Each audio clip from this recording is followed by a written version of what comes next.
ಅಜಕೋಟಿ ಕಲ್ಪ ವರುಷದವರೆಲ್ಲರೂ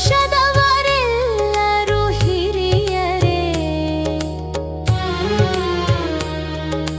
ಹುತ್ತೇರಿ ಬೆತ್ತ ಬೆಳೆದ ತಪಸ್ವಿಗಳೆಲ್ಲರೂ ಹಿರಿಯರೇ.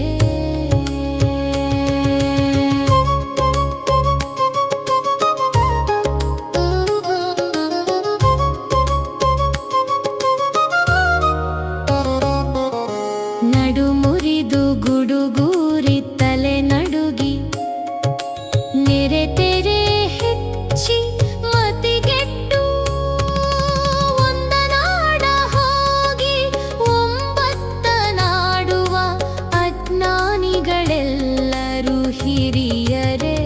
ಅನುವನರಿದು ಘನವ ಬೆರಸಿ ಹಿರಿದು ಕಿರಿದೆಂಬ ಭೇದವ ಮರೆದು ಕೂಡಲ ಚೆನ್ನ ಸಂಗಯ್ಯನಲ್ಲಿ ಬೆರಸಿ ಬೇರಿಲ್ಲದಿಪ್ಪ ಹಿರಿಯತನ. ನಮ್ಮ ಮಹಾ